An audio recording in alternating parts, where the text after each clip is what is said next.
लगन एक छोटा सा शब्द है, लेकिन जिसको लग जाती है उसका जीवन बदल जाता है।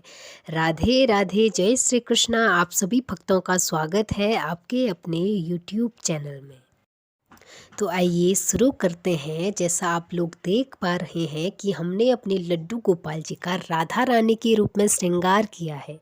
तो देखिए, आज हम राधाष्टमी से संबंधित कुछ विषयों के बारे में चर्चा करेंगे, तो आप हमारे वीडियो में अंत तक बने रहें। और देखिए, अगर आप लोगों को हमारी वीडियो पसंद आती है तो हमारे यूट्यूब चैनल को सब्सक्राइब कीजिए और वीडियो को लाइक कीजिए। और आप लोगों से निवेदन है कि अगर आप लोग हमारा वीडियो देखते हैं तो आप हमारा वीडियो पूरा देख के जाइए, आधा अधूरा मत छोड़िए। देखिए, तो आइए शुरू करते हैं। तो देखिए, हम किस विषय पर चर्चा करेंगे। तो देखिए, व्रत कैसे करना चाहिए, राधाष्टमी का व्रत आप लोगों को कैसे करना चाहिए। देखिए, श्री किशोरी जी का अवतार दिन के मध्यांत समय यानी दोपहर 12 बजे के लगभग हुआ है। देखिए, प्राचीन पुराणों में तो यही समय है। कुछ पुराणों में ब्रह्म मुहूर्त प्रातः काल का समय आता है, लेकिन मध्यांत काल का समय ही अधिक प्रचलित है। इसीलिए आप इसी समय व्रत करें। तो देखिए, जो व्रत करते हैं उनके लिए कुछ नियम भी हैं। देखिए, सबसे पहले आप ब्रह्म मुहूर्त में उठने का प्रयास कीजिए। आप लोग लगभग 4 बजे के आसपास उठ जाइए। उसके बाद अपने नित्य कर्मों से निवृत्त होकर यानी कि स्नान करें, स्वच्छ वस्त्र धारण करें। उसके बाद मंदिर में जाकर अगर आपके पास राधा कृष्ण का स्वरूप है तो बहुत अच्छी बात है, लेकिन अगर आपके पास स्वरूप नहीं है तो आपके घर में जो लड्डू गोपाल जी विराजमान हैं उनका स्नान श्री किशोरी जी के भाव में करें। उनका भाव ऐसा रखिए कि ये हमारी राधा रानी है और हम इन्हें स्नान करा रहे हैं। आप उस दिन उनकी सेवा किशोरी जी के भाव से कीजिए। आप समझिए कि यह हमारे किशोरी जी है। देखिए, उसके बाद हम बात करेंगे कि राधाष्टमी का व्रत करना क्यों अनिवार्य है। देखिए, यानी कि राधाष्टमी का व्रत क्यों करना चाहिए, क्यों ज़रूरी है। तो देखिए, दैविक भागवत में भगवान नारायण नारद जी को कहते हैं, यदि कोई देवी राधा रानी राधाष्टमी राधा रानी की पूजा नहीं करता है, वह व्यक्ति कृष्ण की पूजा का अधिकारी नहीं है। देखिए, जो व्यक्ति राधा रानी की पूजा नहीं करता है, उनका व्रत नहीं करता, उपवास नहीं करता है, तो भगवान श्री कृष्ण की पूजा करने का वह अधिकारी नहीं है। हर वैष्णव तथा प्रत्येक भक्त का कर्तव्य है कि वह राधाष्टमी का व्रत उपवास करें। उस दिन देखिए, कहा जाता है जो मनुष्य राधा रानी की पूजा व्रत नहीं करता है उसे भगवान श्री कृष्ण की प्राप्ति नहीं होती है। इसलिए देखिए, अगर आप राधा रानी का व्रत नहीं करते हैं तो भगवान श्री कृष्ण की कृपा आपको प्राप्त नहीं होती है।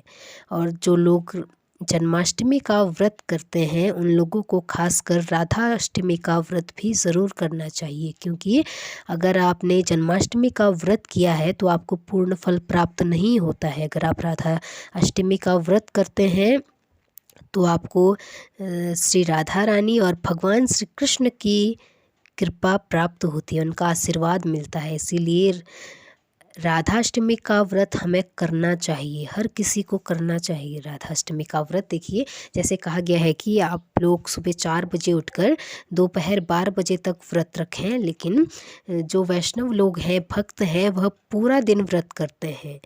देखिए, यह आप लोगों की सामर्थ्य के अनुसार है। अगर आप लोग पूरा दिन का व्रत नहीं कर पाते हैं, वैसे तो 24 घंटे का व्रत रखा जाता है, लेकिन अगर आप लोग किसी कारणवश व्रत पूरा नहीं कर पाते हैं, पूरा दिन का व्रत नहीं ले पाते हैं, तो आप लोग 12 बजे के बाद एक बार भोजन कर सकते हैं।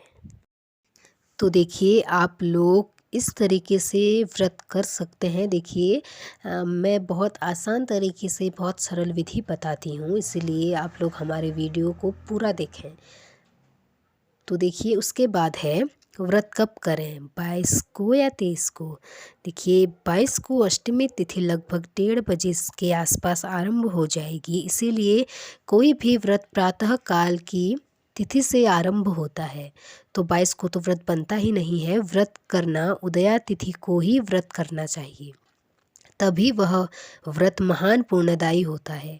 इसीलिए 23 को प्रातः काल से 12:30 बजे तक व्रत करना चाहिए। इसी दिन पूजा और अभिषेक भी करना चाहिए। देखिए यही कुछ विशेष नियम हैं जिनका आपको पालन करना है। और आप लोग राधाष्टमी का व्रत ज़रूर रखें। जो लोग भगवान श्री कृष्ण के भक्त हैं, अगर उन्होंने जन्माष्टमी का व्रत किया है तो वह राधाष्टमी का व्रत भी ज़रूर करें। देखिए जिस तरह जन्माष्टमी भक्तों के लिए बहुत ज़रूरी है, वह लोग उन व्रत भी करते हैं, उसी प्रकार राधाष्टमी का व्रत भी ज़रूरी है। इसलिए आप पूरे नियमों के साथ राधाष्टमी का व्रत करें। तो अगर आप लोगों को हमारी जानकारी पसंद आती है, अगर जो हमारे चैनल पर नए हैं तो कृपया करके वह लोग हमारे यूट्यूब चैनल को सब्सक्राइब करें और वीडियो को लाइक कीजिए। देखिए आप हमें बताएं कि आपको अब किस तरह की वीडियो देखनी है, हम उस विषय पर ज़रूर बनाएंगे। तो देखिए जब आप अपने लड्डू गोपाल जी को राधा रानी के रूप में तैयार करते हैं, उनका श्रृंगार करते हैं, तो ध्यान रहे आप उन्हें मंगलसूत्र और सिंदूर ज़रूर लगाएं। यह दोनों चीज़ें बहुत ज़रूरी हैं। तो देखिए बहुत से लोग पूछेंगे कि लड्डू गोपाल जी को जब हम राधा रानी बनाएंगे तो हमें क्या क्या मतलब किस किस चीज़ की ज़रूरत होती है। तो मैंने वह बहुत अच्छे से वीडियो में दिखा दिया है, तो आप लोग उसमें देखकर वह सब कुछ ला सकते हैं। तो देखिए मैंने बहुत कम चीज़ों में और बहुत अच्छा श्रृंगार किया है। तो देखिए बहुत आसान तरीके से बहुत जल्दी श्रृंगार हो जाता है। आप इस प्रकार अपने लड्डू गोपाल जी का राधा रानी के रूप में श्रृंगार बहुत आसान तरीके से कर सकते हैं। और आप लोग बहाने मत बनाइए कि हमारे पास राधा रानी का स्वरूप नहीं है तो हम व्रत नहीं करेंगे। तो देखिए आप अपने लड्डू गोपाल का राधा रानी के रूप में बहुत अच्छे से बहुत आसान तरीके से श्रृंगार कर सकते हैं, क्योंकि देखिए राधा कृष्ण दोनों में कोई अंतर नहीं है, वह दोनों एक ही हैं। इसीलिए हमें उन दोनों को कभी दो रूप में नहीं जानना चाहिए।